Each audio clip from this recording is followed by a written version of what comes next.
ভিক্ষা করে ২১টি বিয়ে করেছেন মরু মিয়া। তাকে দেখলে মেয়েরা বিয়ের জন্য পাগল হয়ে যায়, কোনো জাদুমন্ত্র বা তাবিজ করে নয়, কিভাবে যেন তাকে দেখা মাত্র পছন্দ করে ফেলে মেয়েরা, বিয়ে করতে চায়। মরু মিয়াও দয়ার সাগর, কাউকে না করতে পারেন না, যার ফলে ১০ বছরের ব্যবধানে একে একে ২১টা বিয়ে করে বসে আছেন নওগাঁর এই ব্যক্তি। ২৫ বছর বয়স থেকে শুরু করেছেন তার এই বিবাহ যাত্রা। প্রতিটি বিয়ের আগেই ভালোবাসার সম্পর্ক গড়ে তোলেন, মোবাইলের মাধ্যমে প্রেম শুরু, এরপর বিয়ে করে ঘরে তোলেন স্ত্রীদের। তার বিয়ের এই লম্বা সিরিয়ালে বাদ যায়নি অন্য ধর্মের মেয়েরাও। সব স্ত্রীর নাম মনে না থাকায় কাগজে লিখে রাখতে হয় তাকে। ১০ বছর আগে মরু মিয়া প্রথমে বিয়ে করেন বাবা মায়ের পছন্দে। তার প্রথম স্ত্রী শাহিদা বিবি এখনো রয়েছেন তার সংসারে। দ্বিতীয় স্ত্রীর নাম নার্গিস। এরপর ঘরে আসেন এক এক করে আলিয়া, তারা, সেলিনা, নসিমন, জ্যোৎস্না, রাবেয়া, খালেদা ও সর্বশেষ পারুল। ২১তম স্ত্রী পারুল খ্রিস্টান ধর্মের হলেও ৪ বছর আগে ইসলাম ধর্ম গ্রহণ করে সংসার করছেন তার সঙ্গে। তবে ডজনের উপর বিয়ে করলেও বর্তমানে মরুর সঙ্গে সংসার করছেন ৩ স্ত্রী এবং ৩ ছেলে মেয়ে। মরু মিয়া ২-৩ মাস পর পর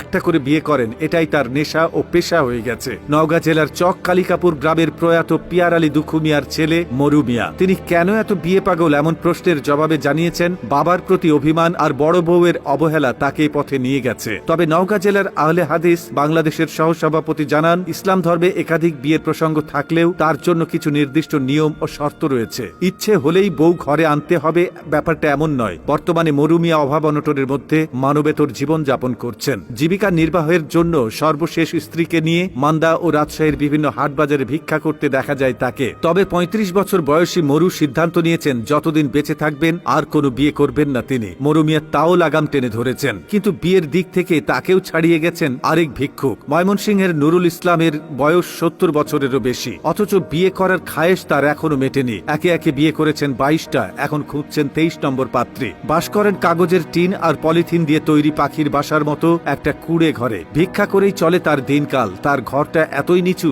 যে এর ভেতরে সোজা হয়ে দাঁড়ানোর উপায় নেই। বাঁশের তৈরি মাচায় শুয়ে ঘুমাতে হয়, চারপাশে জরাজীর্ণ কাপড়, বস্তা, পলিথিন। বৃষ্টি এলেই ঢোকে পানি। জীবনের দুঃখ মেটাতে বারবার সংসারী হওয়ার চেষ্টা করেছেন, কিন্তু এতগুলো বিয়ে করলেও কোনো বউই টেকেনি তার সংসারে। স্ত্রীরা যেন চলে না যায় সেজন্য করে দড়ি দিয়ে বেঁধেও রাখতেন তিনি। এরপরও তার সংসার থেকে বেরিয়ে গেছে স্ত্রীরা। তবে থেমে নেই নুরুল ইসলাম। পেটে খাবার পড়ছে না, কিন্তু নতুন উদ্যমে ঠিকই ২৩ নম্বর পাত্রের সন্ধান করছেন তিনি। তো বন্ধুরা, আপনি কোন জেলা থেকে এই ভিডিওটি দেখছেন আমাদের কমেন্ট করে জানিয়ে দিন। আর ভিডিওটি কেমন লাগলো তা আমাদের কমেন্ট করে জানাতে ভুলবেন না। পরবর্তীতে দেখা হবে নতুন কোনো তথ্য নিয়ে। সে পর্যন্ত ভালো থাকবেন, সুস্থ থাকবেন এবং আমাদের পেজটি ফলো করে সাথেই থাকবেন। ধন্যবাদ।